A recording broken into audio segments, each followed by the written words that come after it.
नमस्कार दोस्तों, आपका स्वागत है हमारे चैनल पर।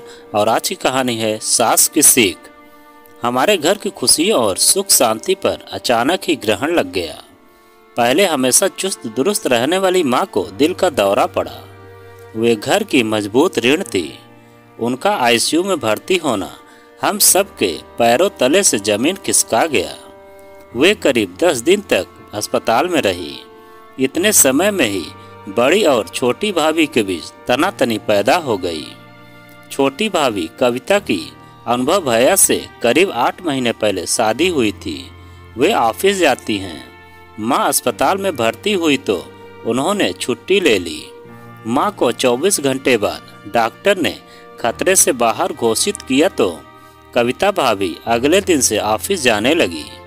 ऑफिस में इन दिनों काम का बहुत जोर होने के कारण उन्हें ऐसा करना पड़ा था। बड़ी भाभी अनीता को छोटी भाभी का ऐसा करना कतई नहीं जचा।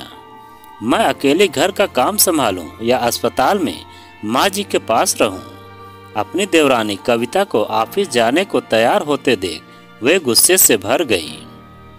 किसी एक इंसान के दफ्तर न पहुंचने से वह बंद नहीं हो जाएगा।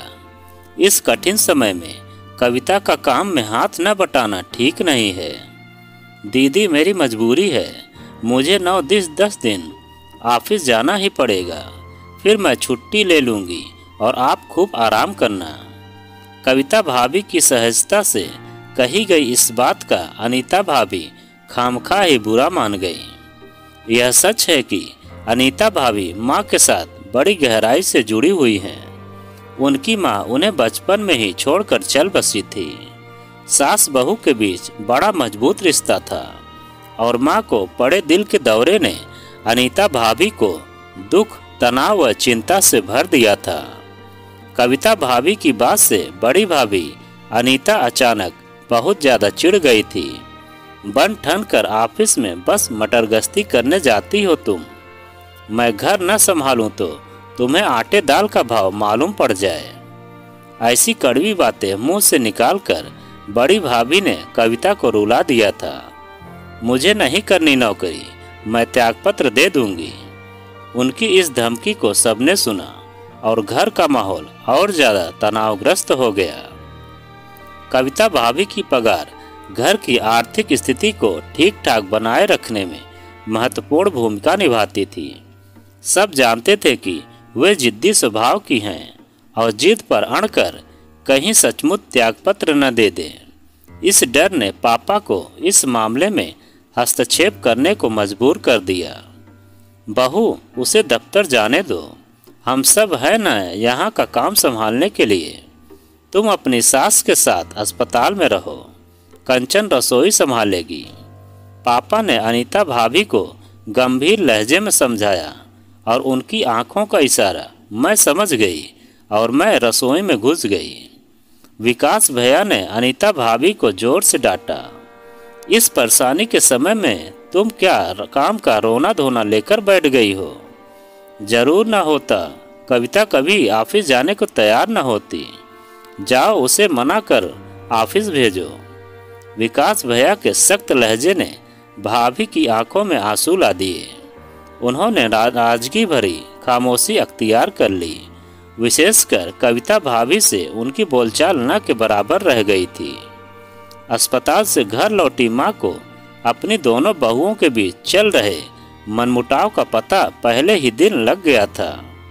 उन्होंने दोनों बहुओं को अलग अलग और एक साथ बिठाकर समझाया, पर स्थिति में खास सुधार नहीं हुआ। दोनों भाभियां आपस में खिंची खिंची सी रहती। उनके ऐसे व्यवहार के चलते घर का माहौल तनावग्रस्त बना रहने लगा। बड़े भैया से अनीता भाभी को डांट पड़ती। तुम बड़ी हो और इसलिए तुम्हें ज़्यादा जिम्मेदारी से काम लेना चाहिए। बच्चों की तरह मुंह फुलाकर घूमना तुम्हें शोभा नहीं देता। छोटे भैया विकास भी कविता भाभी के साथ सख्ती से पेश आते। तुम्हारे गलत व्यवहार के कारण माँ को दुख पहुँच रहा है। कविता, डॉक्टरों ने कहा है कि टेंशन उनके लिए घातक साबित हो सकता है। अगर उन्हें दूसरा अटैक पड़ गया तो मैं तुम्हें कभी माफ़ नहीं करूँगा। ऐसी कठोर बातें कहकर विकास भैया कविता भाभी को रुला डालते। पापा का काम सबको समझाना था। कभी कभी वे बेचारे बड़े उदास नजर आते। जीवन संगिनी की बीमारी व घर में घुस आई अशांति के कारण वे थके व टूटे से दिखने लगे थे। माँ ज्यादातर अपने कमरे में पलंग पर लेटी आराम करती रहती। बहुओं के मूड की जानकारी उन तक पहुंचाने की जिम्मेदारी उन्होंने मुझ पर डाली हुई थी। मैं बहुत कुछ बातें उनसे छिपा जाती, पर झूठ नहीं बोलती। घर की बिगड़ती जा रही स्थिति को लेकर माँ की आंखों में चिंता के भावों को मैं निरंतर बढ़ते देख रही थी। फिर एक खुशी का मौका आ गया। मेरे 4 साल के भतीजे कृष्णा का जन्मदिन रविवार को पड़ा। इस अवसर पर घर के बोझिल माहौल को दूर भगाने का प्रयास हम सभी ने दिल से किया था। कविता भाभी कृष्णा के लिए बैटरी से पटरियों पर चलने वाली ट्रेन लाई। हम सभी बन संवर कर तैयार हुए। बहुत करीबी रिश्तेदारों व मित्रों के लिए लजीज खाना हलवाई से तैयार कराया गया। उस दिन खूब मौज मस्ती रही। केक कटा, जमकर खाया पिया गया और कुछ देर डांस भी हुआ। यह देखकर हमारी खुशियां दोगुनी हो गई कि अनीता और कविता भाभी खूब खुलकर आपस में हंस बोल रही थी। लेकिन रात को एक और घटना ने घर में तनाव और बढ़ा दिया था। कविता भाभी ने रात को अपने पहने हुए जेवर माँ की अलमारी में रखे थे तो पाया कि उनका दूसरा सोने का सेट अपनी जगह से गायब था। उन्होंने माँ को बताया। जल्दी ही सेट के गायब होने की खबर घर भर में फैल गई। दोनों बहुओं के जेवर माँ अपनी अलमारी में रखती थी। उन्होंने अपनी सारी अलमारी खंगाल मारी, पर सेट नहीं मिला। मैंने चाबी या तो अनीता को दी थी या कविता को। इन लोगों की लापरवाही के कारण किसी को सेट चुराने का मौका मिल गया। घर में आए मेहमानों में से अब किसे चोर समझें? माँ का चेहरा गुस्से से लाल हो रहा था। माँ किसी मेहमान को चोर बता रही थी और कविता भाभी ने अपने हाव भाव से यह जाहिर किया जैसे चोरी करने का शक उन्हें अनीता भाभी पर हो। कविता भाभी नाराज भी नजर आती थी और वांसी भी। किसी की भी समझ में नहीं आ रहा था कि उनसे इस मामले में क्या कहे। सेट अपने आप तो गायब नहीं हो सकता था, किसी ने तो उसे चुराया था और शक की सुई सबसे ज्यादा बड़ी अनीता भाभी की तरफ घूम जाती, क्योंकि माँ ने अलमारी की चाबी उन्हें दिन में कई बार दी थी। हम सभी ड्राइंग रूम में बैठे थे, तभी अनीता भाभी ने गंभीर लहजे में छोटी भाभी से कहा, कविता, मैंने तुम्हारे सेट को छुआ भी नहीं है। मेरा विश्वास करो कि मैं चोर नहीं हूँ। मैं आपको चोर नहीं कह रही हूँ। कविता भाभी ने जिस ढंग से यह बात कही उसमें गुस्से व बड़ी भाभी को अपमानित करने वाले भाव मौजूद थे। तुम मुँह से कुछ भी न कहो, पर मन ही मन तुम मुझे ही चोर समझ रही हो। मेरा सेट चोरी हो गया है, इसलिए कोई तो चोर है ही।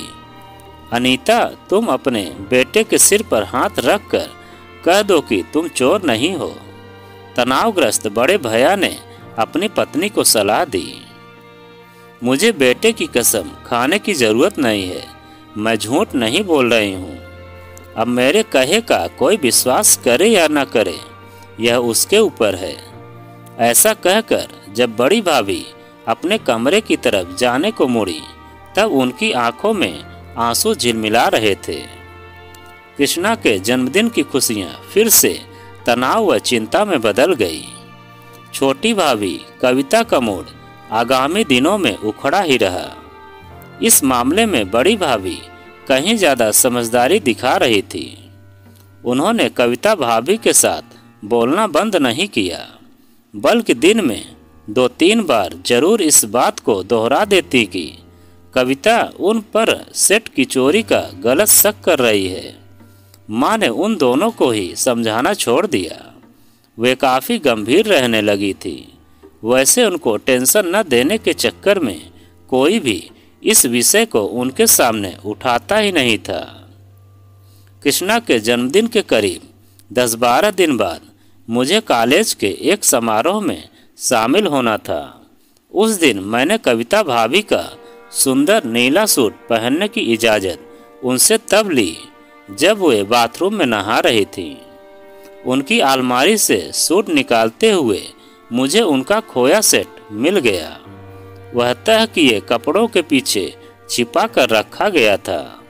मैंने डब्बा जब माँ को दिया तब बड़ी भाभी उनके पास बैठी हुई थी। जब मैंने सेट मिलने की जगह उन दोनों को बताई तो माँ आश्चर्य से और अनीता भाभी गुस्से से भरती चली गई। मम्मी, आपने कविता की चालाकी और मक्कारी देख ली। अनीता भाभी के चेहरा गुस्से से लाल हो उठा।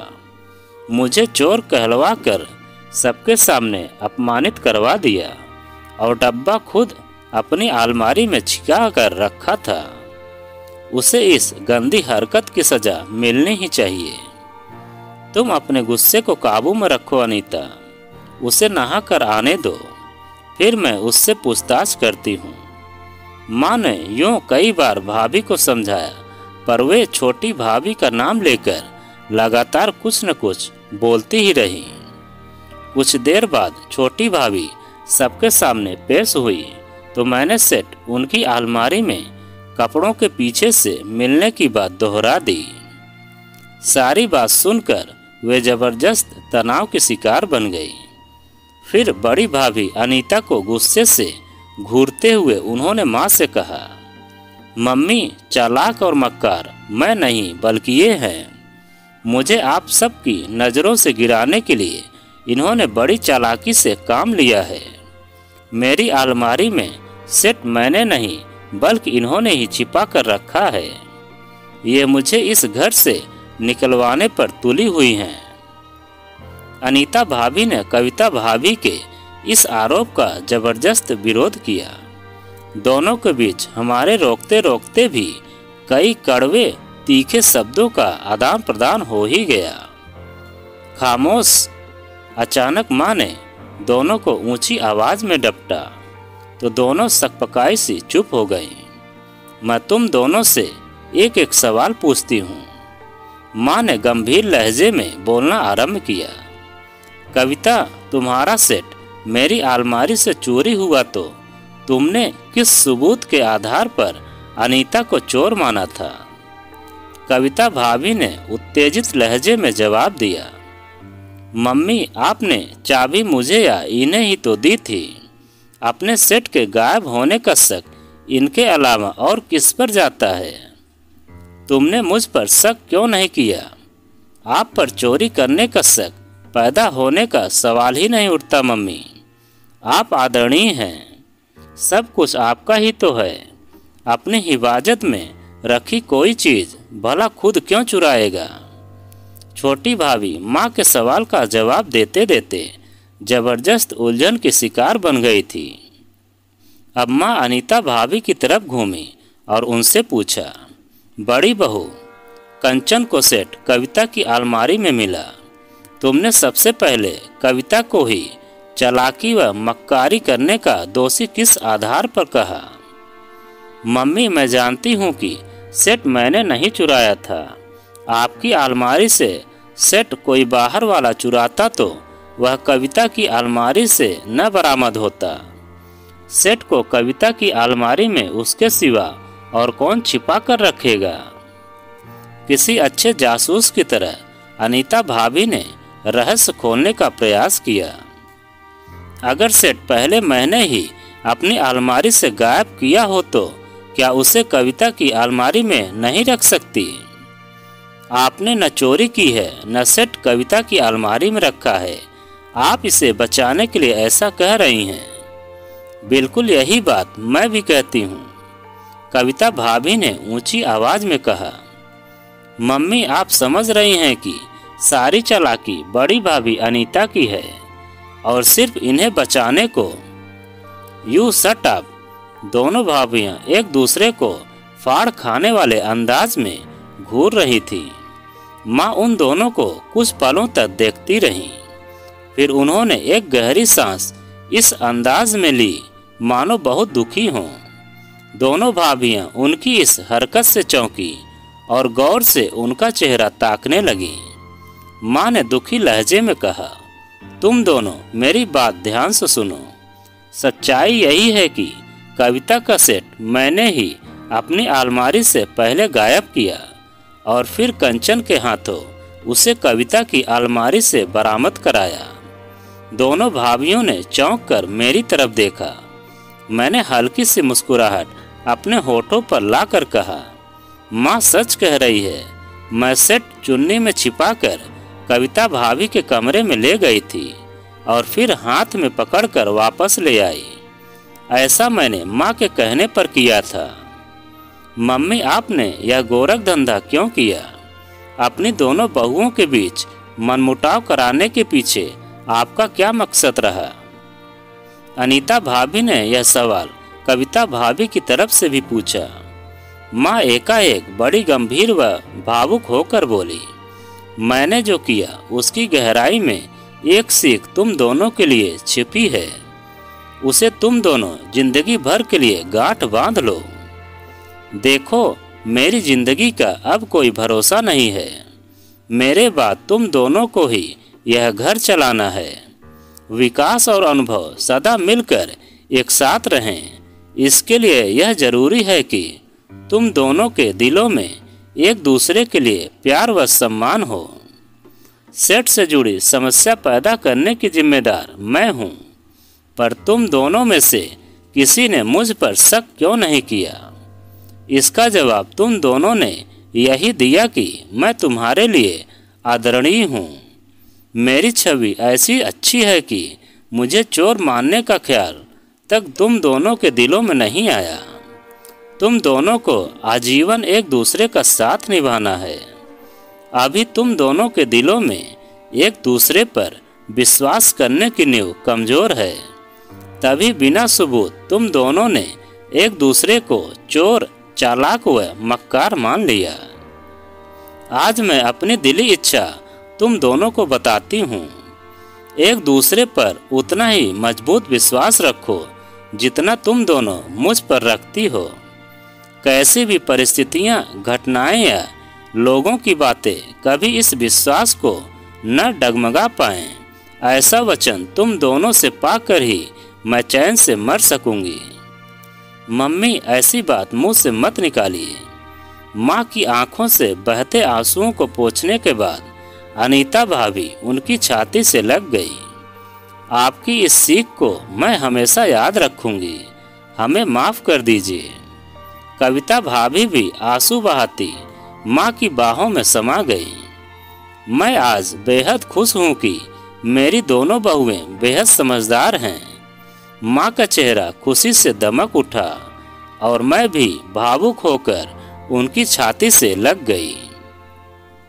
तो दोस्तों, यह कहानी आपको कैसी लगी कमेंट में लिखकर हमें ज़रूर बताएं। और आप अगर हमारे चैनल पर नए हैं तो प्लीज़ चैनल को सब्सक्राइब करें और वीडियो को एक लाइक जरूर करें। चलिए मिलते हैं आपसे किसी नई कहानी के साथ।